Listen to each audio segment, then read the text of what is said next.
Put the sunglasses back, Matt. I'm being deadly serious. Put the sunglasses back. I won't start until you take the sunglasses off. We've started now. So I'll sit here all day. They're embarrassing. They're like the ugliest pair of sunglasses I've ever seen in my life.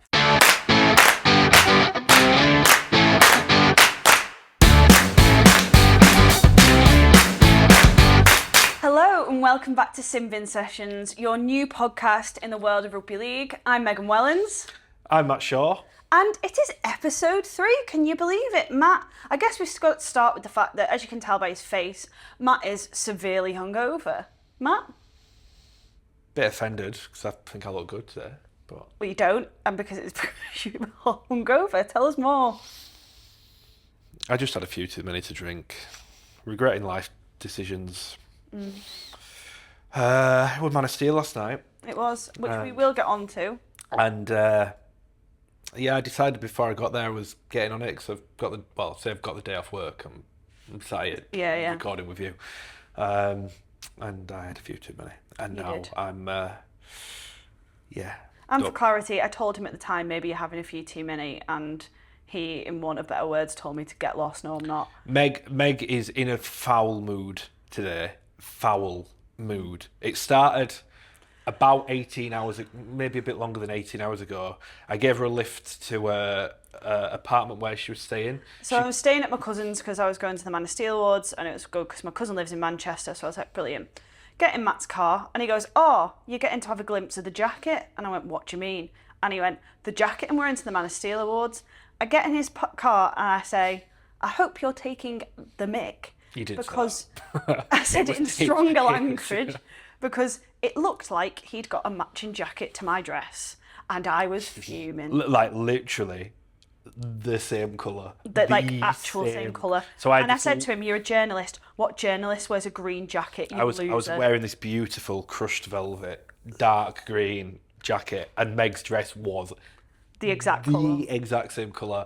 And Meg, I've never seen someone sober sit a whole car ride like this going, oh my God, this is the worst moment of my life. It was the worst moment of my life. And then I had to spend the whole night saying, by the way, this wasn't on purpose. I'm actually very embarrassed that this happened. And everyone actually brought it up. Yeah, and it was horrendous. So yeah, basically, apparently from now on, I have to ask you what colour jacket you're in, because unlike anyone else, you couldn't just wear a black one. Yeah, but that's boring. But yeah. I like having attention. So Yeah, and it was embarrassing. I will agree. So, anything else gone on in your week outside of rugby? Remember, this is the bit where they're meant to get to know you as a person. Oh God, I don't know if I want them to know me as a person. Fun. No. What did I do this week? What did I do this weekend? I mean, we obviously had that last night. Yeah. Over the weekend was the semi-finals, so you covered those. Yeah. Then you went out on Sunday. You did go out. Yeah, but I was sensible. Oh, right. I was Not like actually you. sensible. What do you mean? I'm always sensible. Yeah. No, that was just a very civilised afternoon/evening. And that was about it. I've had a very quiet... It's a rubbish time, isn't it, in the world of rugby league from a social perspective. Yeah. I mean, I covered the women's grand final, which Yes, you was did. amazing. And I loved it. And Best interview quote of all time. yeah, Jennifer Houston, I'm going to shout it out again, because every time I see her, it got brought up twice at the awards. But when we interviewed her, when she won, I think I said to her, you know, how amazing is this feeling, won the treble, Wigan's trajectory that they've been on, and she said, oh yeah, it's made da-da-da, but like, winning's just better than losing. What a quote. Yeah. What a quote to live by. Yeah, I agree. When you boil everything down at the end of the day, actually, winning is just better than losing. It is. It's so true. Yeah. It's so true. And so that's what I did with my Sunday, other than drinking. Watched you. Yeah. And then, that was about it. Yeah, and it was a great final. I give Meg critique on everything she does. Don't know why, because I don't know what he thinks he knows. Great final. Two really great teams. I thought the standard was really high, as a lot of people have said since. And when it went to was it 16-12? I thought, and Faye Gaskin was taking the kick. I was like, is it about to be 16-14 with 5 minutes left on the clock? Again. Here we go again. Here we go again. But no, Wigan held out. Shania Power had a great game. I just remembered you fell out with me at the weekend About what? because I wouldn't tell you what someone had said. Which I think is fair enough. I think when someone's if someone You can give the context. I can't even remember what the context was. Exactly. This was ridiculous. It was the biggest blow up of all time over nothing. Oh, you said someone had said something about me, Yeah. and I went, "Can you tell me then?" You went, "No." No. Actually, I didn't say that. I said I had an interesting phone call. Never once. Oh no, I did actually wind you up. Yeah. I did wind you up, but it wasn't about you whatsoever. And she started threatening me with all sorts. I'm going to end the podcast. I'm never going to speak to you again. I'm like, oh my God, wow, this is over nothing. Well, no, because I really hate when people tell you they're going to tell you information and then don't tell you information. Yeah, but you'd messaged me saying, let me know what they said before I'd even spoken to them. Well, what can I say? So you were just being weird. I stand on my principles at the end of the day, that's what it is. But anyway, let's move into our first segment, which is Try or No Try. This is where we discuss try or no try. This is where we discuss the big topics of this week. And I guess as we've already referenced, let's start off with, we were at the Man of Steel Awards last night. A great night at the Hilton in Manchester. Wearing matching outfits. Where we had matching outfits. By accident. Can I say for a third time, by accident. It was great. But some great winners, a great evening. I guess the place to start, so the first award we saw given out... Whoa. There's only one place to start. No, I thought we were going to end on that. That is Jake Connor, right. Who, maybe we can insert this somewhere. 2 weeks ago, in the very first episode of Simbin Sessions, in this very room, in the Bradford City boardroom, Meg said Jake Connor shouldn't be Man of Steel. No. And who won Man of Steel? Jake Connor. And let me tell you, who made Meg know about it more than anyone else? Jake Connor. Jake Connor, who listens to the show, well, as we know now, because you got hammered and deservedly so. Yeah, it was wonderful. He came up to, well, obviously I was interviewing him at the end of the night as well. So Meg cried about this the night before. She went, "You're not going to believe this. You're not going to believe this." But he basically came up to me and went, you don't think I should be Man of Steel?" And I went, "That's AI, Jake. That's deep fake." Dude, that's a deep fake of me saying that, Jake, because I didn't say that. I said, "You are the best player I've ever seen, and I think you are a deserved winner." And then we had a very good conversation about, Man of Steel rules and how it gets awarded and all those things and points. And at the end of the night, we became very good friends. I'm not sure about that. No, he not sure about that. Stopped hating me in the same way. He didn't despise you anymore. He just tolerated you at this point. I guess the thing on Jake Connor is you believe that, and you've said from the beginning of the season that you thought he would be Man of Steel. Well, cards on the table. We are allowed to bet. We are allowed to bet in the world of rugby league media, which I think we shouldn't be allowed, but we can. And I put a bet on Jake Connor to win Man of Steel at 28-1, £20. And that is why I'm hungover today, because I decided to spend all that money in Albert Schloss. Other chains are available to drink in. Okay, question on that is, so you put that bet on before the season started? Yes. What made you go, Jake Connor's going to be Man of Steel this year? Had a point to prove, because he'd had a couple of years at Huddersfield that hadn't gone to plan, not just for him, but for the team. And I thought that in a system like that, where the gamble for me was I thought he'd become the man, which wasn't necessarily, if you remember at the time, they gave him the number 18 jersey, they had Lockie Miller at fullback, they had Frawley and Croft, but I was confident he would get in that team in the halves. Because I remember obviously Brad Arthur saying before the season started that he'd sat Jake down in pre-season and said, "You're not starting. You're not in my starting lineup." And I asked him about that last night and he said, "Yeah, I thought he was joking." And then when I realised actually he was going to have to sing for his supper basically and show that he said it was about marrying up his talent with hard work, and he said he's never had a tougher year and not everything was handed to him, is what he kept saying as well, that it was a year where I think maybe when you're naturally talented as he is, his game has always been that he just naturally does. He's one of the most. I mean, from a passing perspective, one of the most naturally gifted players Super League's ever seen. But he said everything had always kind of been handed in to him on a plate a bit. Yeah. Whereas this was the first time where he was like, oh. Which I think is an environment that works for sometimes those type of players, where you make them work for that type of person. Yeah. I just thought it was a good fit. Yeah. I thought it was a good fit. What's probably surprised me about Jake is how well he's defended. I think he's even with Jake, you know, we talk about passing and kicking and whatever else. I think defensively he's been really good. Okay. I thought he was a deserved winner. Yeah. I think in the system as it currently is, for sure. I think he's been the best player in the comp this year.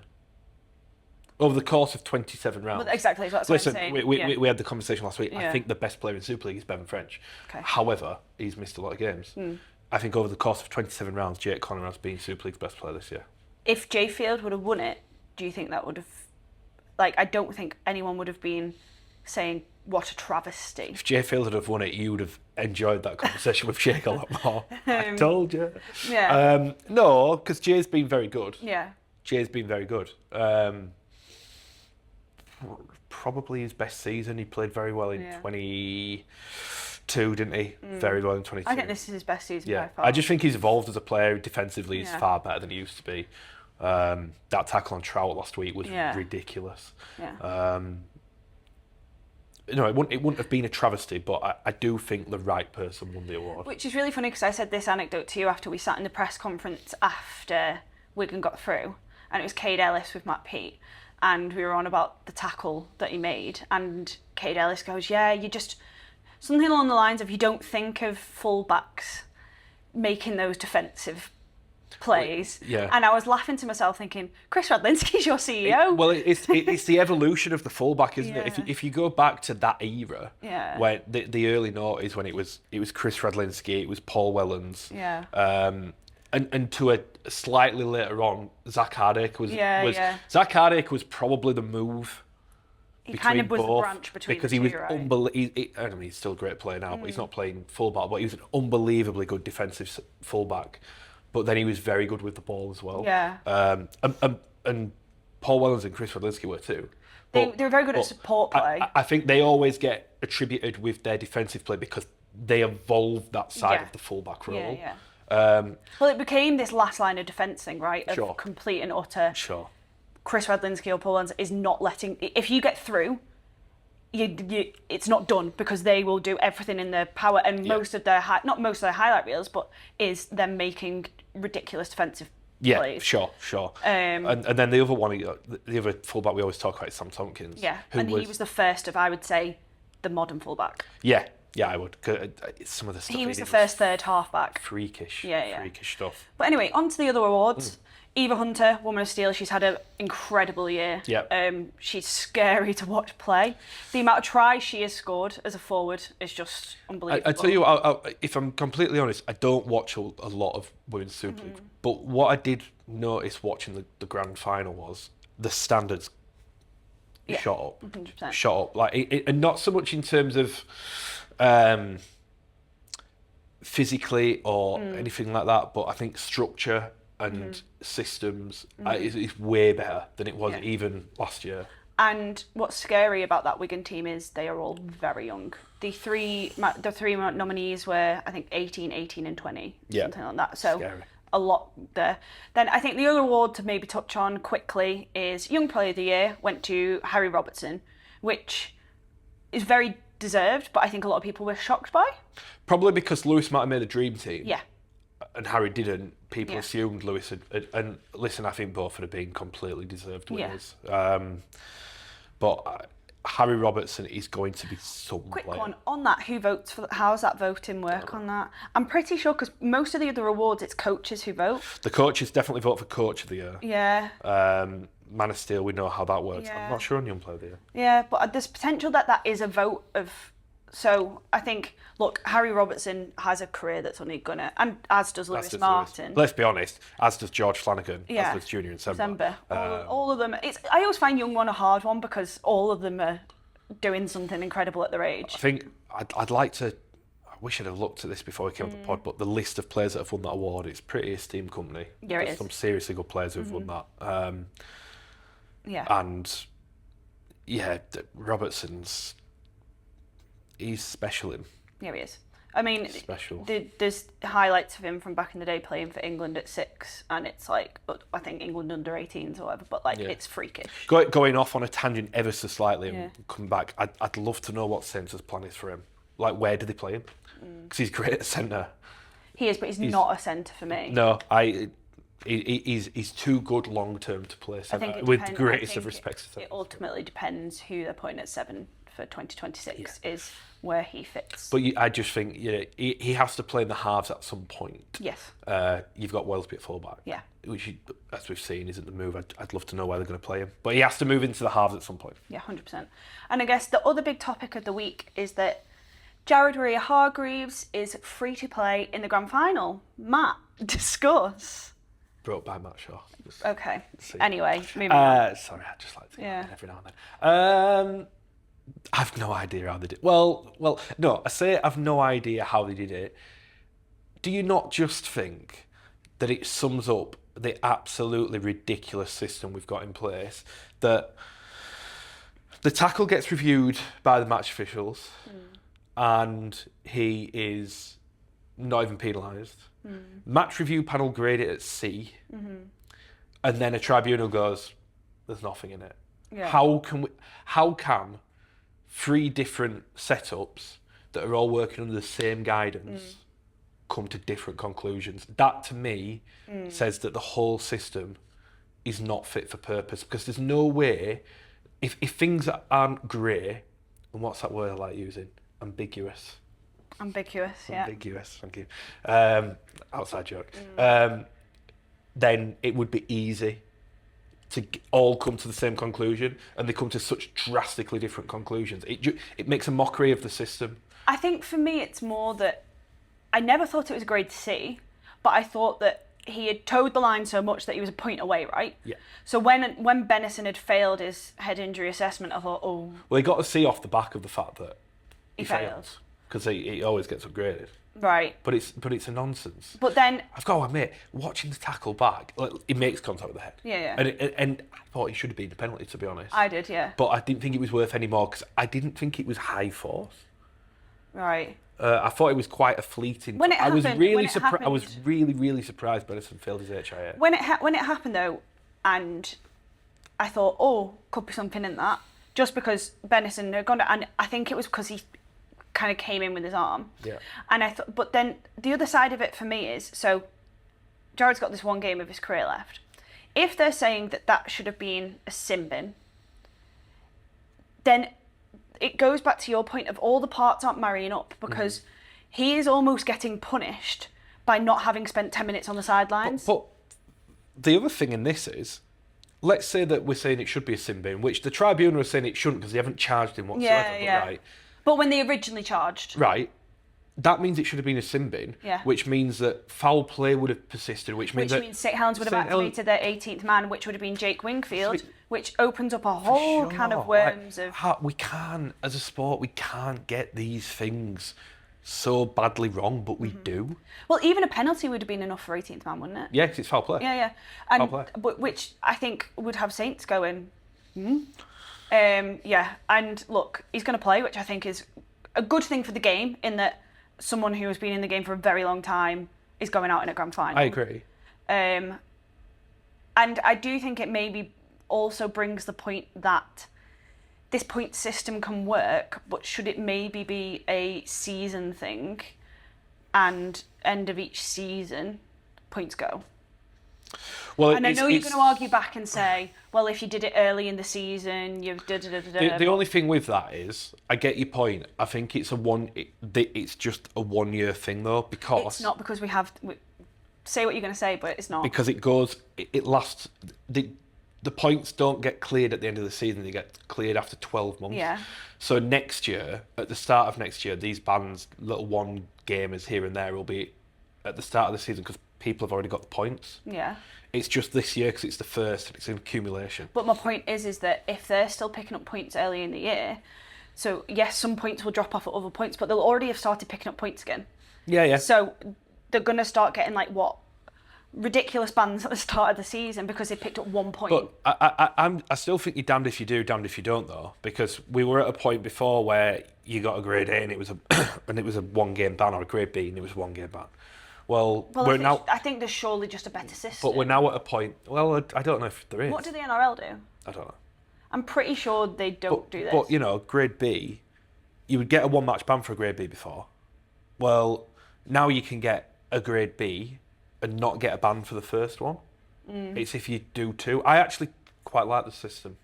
Okay. I like the point system. I think the process of how to determine... The process has gone wrong in that, like, not to bring it up again, but I'll bring it up because it's Hull KR. Elliot Minchella's tackle was way worse than Jared Waerea-Hargreaves. Huh? Grade A. But that's my point. Like, yeah, I agree.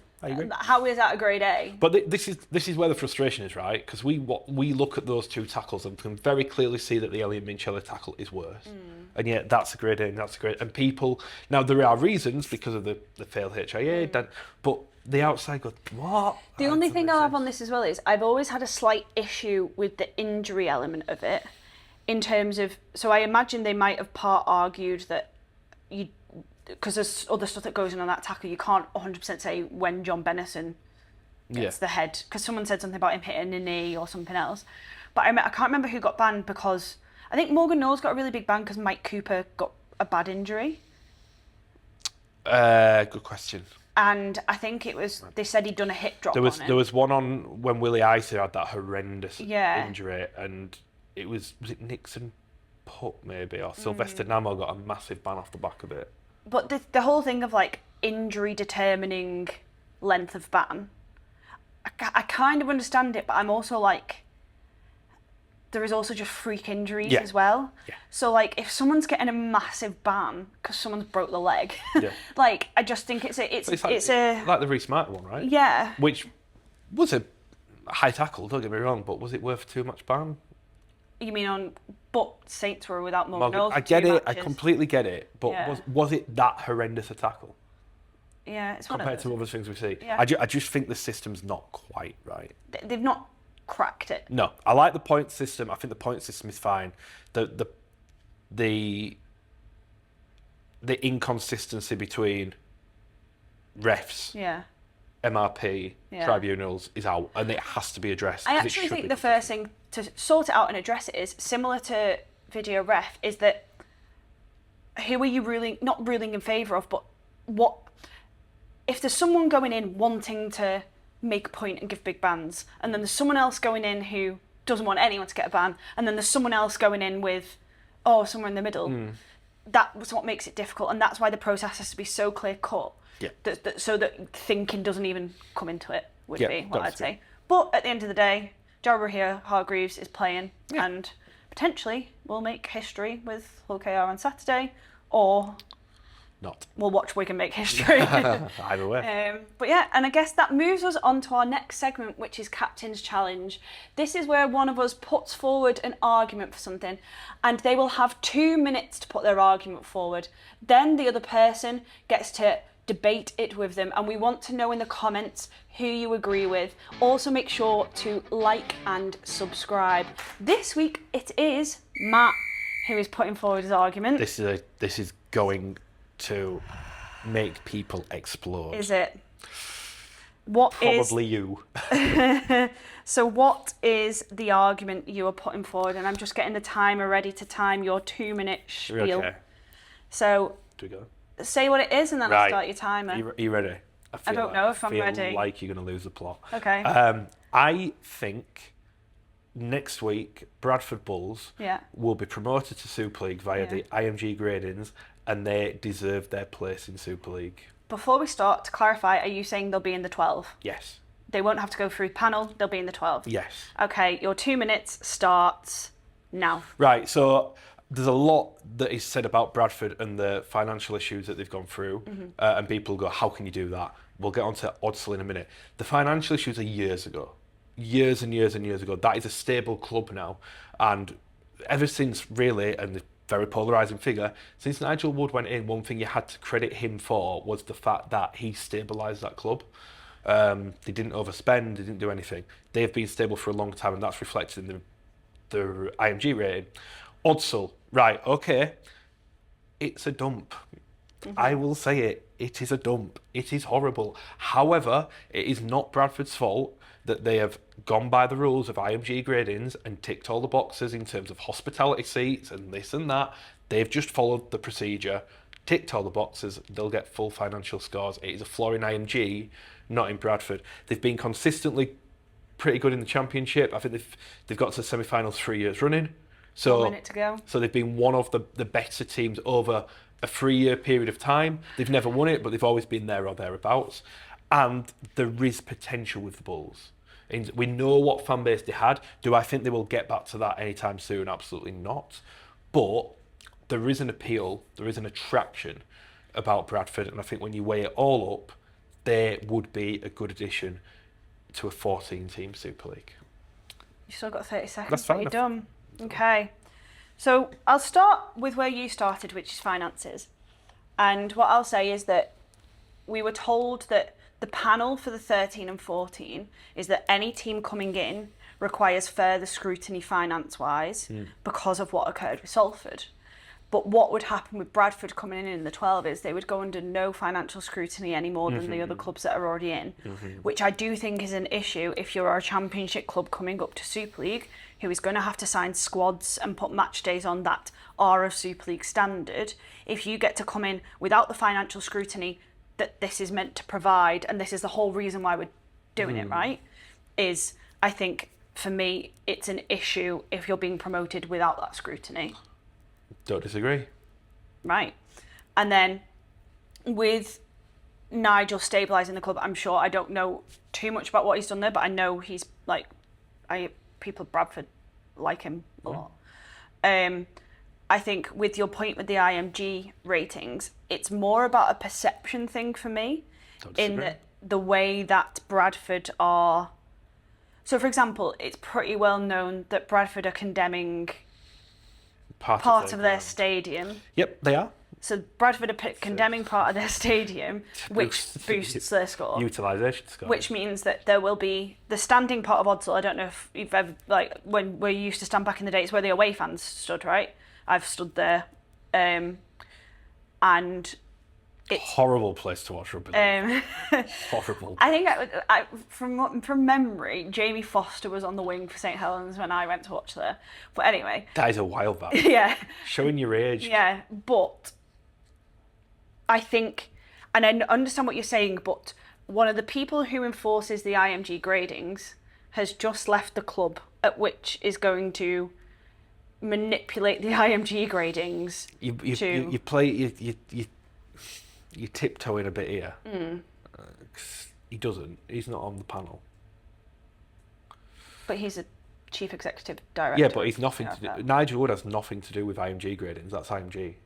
They determine the scores. I think that's actually incorrect. IMG put forward what they thought the gradings should be, and then the RFL decided. So the IMG set up the. They gave their recommendations of what the gradings should be. The IMG gradings are. Your score is based on what IMG said your score should be based on, right? The IMG gradings like the fact that they're called IMG gradings is a bit But the IMG grading, they're called, well, all right, but the IMG gradings are created by IMG. The scores are not. No. The scores are sent off to an external auditor. Yeah. But again, it's external. But what I'm saying is when IMG created those gradings, they went, these are some gradings we think you could use. Yeah. And RFL could have come back and said, well, we think this should be in it, this should be in it. There could have, yeah, that's the gradings we'll use. Yeah. Obviously, there is an issue with them if it can be manipulated where you can condemn part of your stadium and that improves your score. Listen, now, one thing I didn't get into here is the IMG grading system has proven to be flawed. Yeah. Because the fact that Odsal can get full points for facilities is ridiculous. Yeah. But it can. That isn't Bradford's fault, is my argument. It's not Bradford's fault that they've worked to the system. Well, you said they'd be a positive addition to Super League. I do think they'd be a positive addition. You think they can be a positive addition when half the ground's condemned? I still think they can be, yeah. Without updating the ground? So because no point in your argument did you say... Yeah, no, I think... No point in their argument did you say they have to do something about the very unsafe bit of the ground. Of course they do. Yeah, of course they do, but other grounds are the same ways. They're not condemned. Well, no, but Headingley's away end. There's no roof, you know? It's not condemned. No, I know it's not condemned. I'm not saying it's condemned. I'm just saying... That's the point. No, but you're saying that there is a has part to of be the improved. stadium that is so unsafe, people can't go in it. Yep. You're saying that they should be able to exist in Super League with part of their stadium unsafe. Other clubs have before. Who? Halifax. Their North Stand. But was it used in the grading to get them there? No. No, it's different. Yeah. But again, my argument is it's not Bradford. And you think Bradford can build a squad? No, I don't think any of them can. Right. We're going back to an argument we've had many times, not on this show, about why I think 14 teams is a bad idea next year. Yeah. But whoever comes up can't build a squad that will be good enough. Because the thinking is basically Salford are out. Yeah. Right. So that means 11 teams. So then 3 teams are coming up. Yeah. Then there's also the thinking that a team, i.e. Bradford, can jump ahead of, say, Huddersfield. I don't think they'll jump ahead of Huddersfield. You don't? No. So you think they'll finish 12th? Yeah. So you think it'll be the current 11, then Bradford? Yep. Then we'll be picking 2 Yep. from York, London, Toulouse, London, pretty much. Yeah. And you think of those 3 clubs we could potentially have in, Bradford is a better fit than one of them? I think they all have the merits. I just think Bradford are a good fit. I don't necessarily hate any of them being in. How are they a good fit? How are they a good fit? Yeah. Well, So you're saying there's no away end, they won't have a squad that's of any value. yeah. It's another club. But none of it's the another club in clubs area. will. No, so It's that another- argument, the argument about... I don't know though, because you said, oh, they've been there or thereabouts. Well, Toulouse and York just competed in the grand final against one another. Yeah. And they've London are still been making there or thereabouts. big signings. They've made one big sign. But they're going to be making big signings. They've already if said that. they go to Super League. Yeah. So you've got 2 squads there in Toulouse and York, which are closer to Super League already. Yep. Then you've also got London, which have the capacity Yeah, to build. no, I don't... Sorry, I don't even agree with that. I don't think any of them are anywhere near to Super League standard. But I'm saying they're closer. I don't think... Yeah, but it's so small. But it's closer. If it's so small. But it's about I who's don't closest to think, Super League. I don't think it... And you know, Bradford have signed Andy Ackers. They've signed Ethan Ryan. They're signing decent players. So are the others, by the way. But I don't think that's an argument that holds weight. So what do you think? But what I'm saying is, you're saying that it's deserved that they'd be in the 12. Yeah. And it over. Well, the finances are stable and have been for a long time now. They have. No one can argue with that. So people will throw the finances at them and the odds to lease and all that. They're stable. So there's no argument there for me. You can go to the facilities where is the bone of contention, and undeniably, York, London and Toulouse have better facilities, even if not reflected on IMG scoring. Can cop that completely. However, the fan base size, I think, will be a positive to Super League. Do I think they'll get 15,000 next year? Absolutely not. Do I think they'll get bigger crowds than York, Toulouse, London? Absolutely. Absolutely do. I understand the merit in the sense of, like, look, Bradford Leeds used to be. It was the game, wasn't it? It was the game. It was the game. back in the early noughties. It was the game. It was. Come on. Early noughties, 2004. 2004 is when Andy Farrell scrapped. This is Lancashire, Yorkshire someone from coming. Yorkshire arguing for someone from Lancashire, Merseyside, Greater Manchester, or whatever. Oh, he's got this thing about the fact that ridiculous. Because Yorkshire's basically 4 counties in one. It's too big. No. You have it in your mouth, not me. What have you got? Ridings? Is that what they're called? She once sent me a text What's when a she was riding? driving to Hull going, what is the East Riding of Yorkshire? What's a riding? But yes, okay. Wigan may be in Greater Manchester. Is it in Greater Manchester? How do I know? And St Helens is in Merseyside, and Windus is in Chester, and Cheshire, and whatever. But I would say back in those days, Saints Wigan was still up there, Matt. Come on. Oh, 100% Andy Farrell. up there. Andy Farrell fought with Paul Sculthorpe in 2004. So when you're talking about the early noughties, I'm not saying it was an irrelevant game. I'm saying that Leeds Bradford but what I'm saying was is the game. So what I'm saying is, obviously, that game back in the day was what it was because it was two of the top teams. Yeah.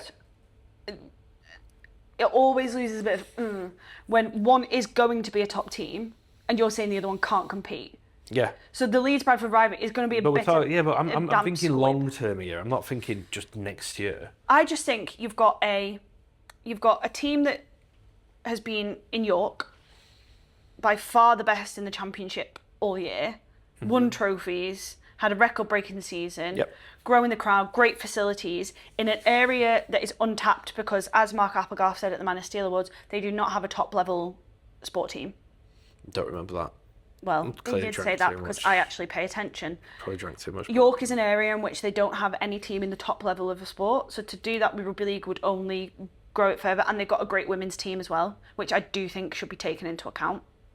They've had a women's team that's competed for a very long time. Yep. Toulouse, great facilities, run very well, great finances, have just won the championship, which that 0.25 is going to help them a lot. And then in London, you've got superstar owners, superstar head coach, potentially superstars coming in, and a facility in Plough Lane that's a good facility. I don't necessarily think. I don't understand how you're saying the package on offer from Bradford is better than the package on offer from those two. I'm not necessarily saying it's a better package. I just think they've got a package that. But I'm saying those are the four clubs into contention. Yeah. And you're saying not only are they deserved to go into Super League, they're deserved to automatically go into Super League. Based on IMG gradings, yeah. So your point is not about Bradford, your point's about IMG gradings. But I suppose you can come back to me and say, so actually you're just saying they've beat the system. Which to a degree I'm saying. And so this is what my issue is with you is I don't think you're making the point that Bradford are going to be this great added addition that's going to serve as well. Not next you're year. making the point that they did the IMG gradings best. Yeah. And that's what we're judging them on, right? That's what they've had to work to, and they've done it. Fair play. And I do think long term they'll be a good addition. Okay, final point. Just genuinely explain why. Because I think it's a well-run club. But you're saying you think they'll put the investment into Odsal? Yeah, I do. Yeah, you do? Of course they will. Yeah, long term. What's It won't be ready long-term? next year. 5 years. So then maybe shouldn't they be coming in 5 years? Possibly, but for where they're when you've got three teams with stadiums, you've got to bear in mind they've still got a decent sized capacity even with that bit behind the back if it gets condemned. They've still got. Thing is, right? You can compare it to Wrexham when I've been there. The superstar owners took over, and they had that stand that was that condemned or you couldn't go in? Or there was the one behind the goals, wasn't there? Yeah. And I don't mind it. Similar to Wakefield, if they put the huge, if you make something of it, but just leaving it there. Maybe they will. Maybe they'll put a big flag over it. Big Bradford flag over it. Condemned. Condemned. With Brian Noble's face behind. Yeah. But yeah, I get your point in that 100% on the system that we currently have in place and what we ask of seats for VIPs and screens and all those things that apparently are what make you Super League ready. They've ticked the boxes they need to tick. Have they done it in a roundabout way? Yes. But they've done it. I would just say the argument that they would bring something more than the other three, I'm not quite sure about. We'll see. We shall. And do you want to intro the final section? Because I've done every intro today. It's because I'm hungover. It is because I'm hungover. This is offload and unload. I regret telling you to do the intro to this section. It's offload and unload, isn't it? It is offload and unload. This is Offload and Unload, where we get you involved and you share your stories in the world of rugby league, and we read them out and just generally get you involved in the conversation. What an awful intro. That was an awful intro. Anyway, thank you very much. And this week we asked for your greatest grand final memories, but not of the matches, of your celebrations. The day, all about it. And so we've got a few that I am reading to you because you can't read because your eyes aren't working because you're hungover. So we'll start with this one. 2004 grand final. I promised a lass I had just started seeing I'd meet her in Leeds for her birthday celebrations once I got back from Old Trafford. Well, considering the result and celebrations, I didn't see her till the middle of the week. She was not happy with me. I had a lot of making up to do, but it was all worth it. I saw Leeds win. That's fair. Middle of the week? Yeah. The match is on a Saturday? Yeah, so you go out Saturday night, you go out Sunday. Middle of the week, so and if then you're you're recovering, Wednesday... If you recover, well, we need some context. Well, if it was Tuesday, I think that's absolutely fine. You think it's fine to go MIA for 4 days? Well, it depends on MIA. If you sent her a text going, Leeds won, I'm out. That's fine. That's fine. Leeds won, I'm out, and then didn't speak to her till the Wednesday. I went, oh, hi again. Yeah, well, if he... God, this is the difference between men and women.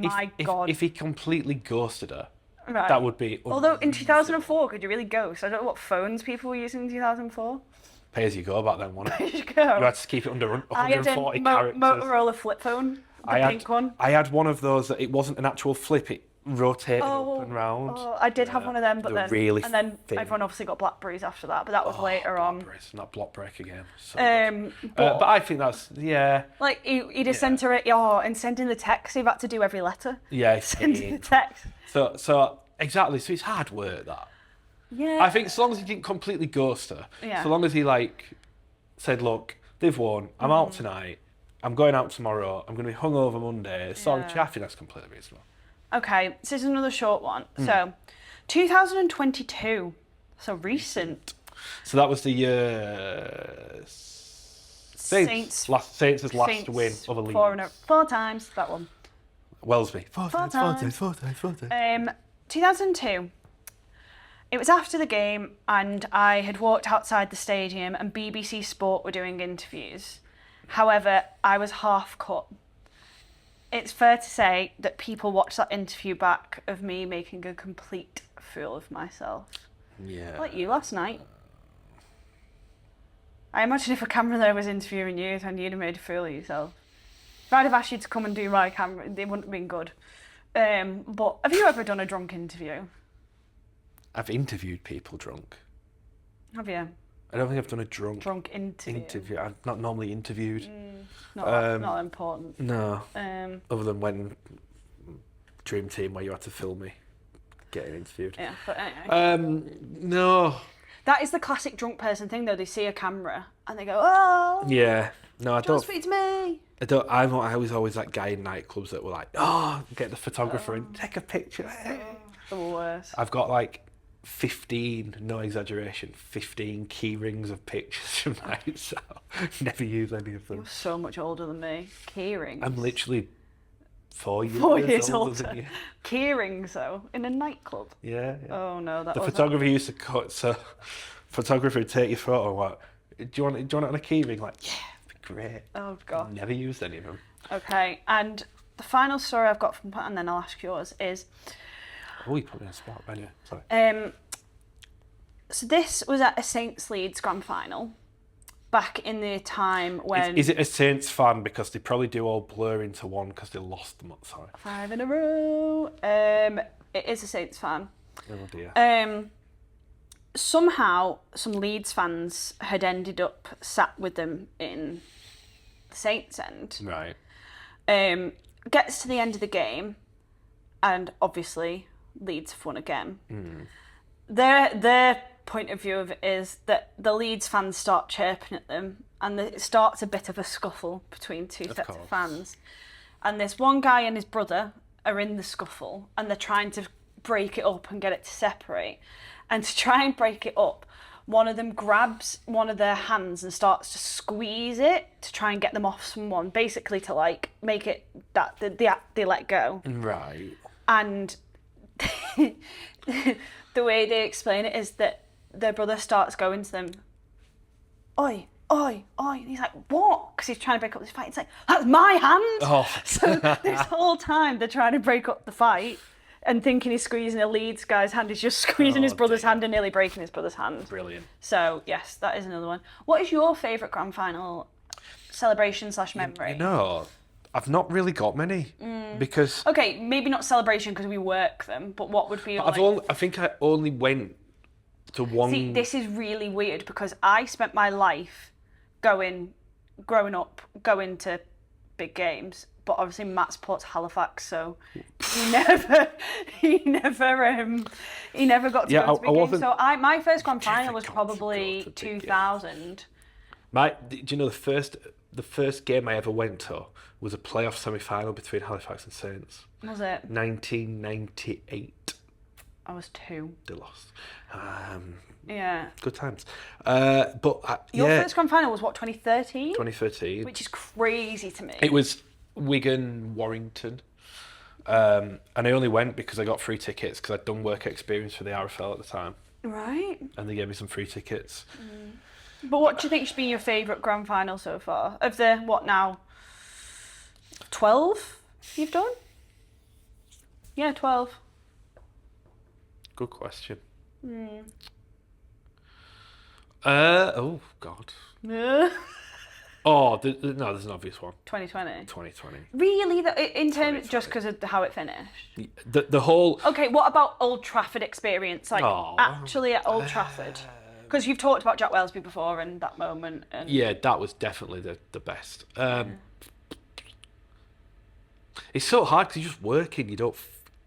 I think... I know, but one where you kind of went, oh, like, this is, like, cool. This is my job. There's none of them that stick out.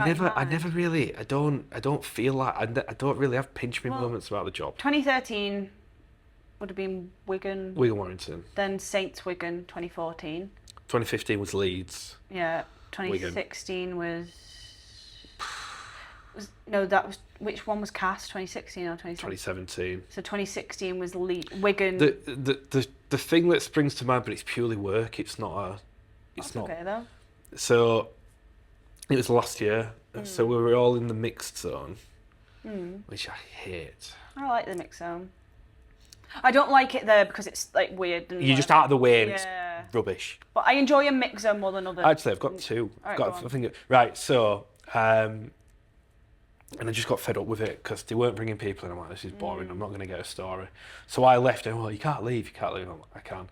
Walked straight up the pitch side and Chris Radlinski were there and he was talking about what, and he just said, I'll speak to you about World Club Challenge.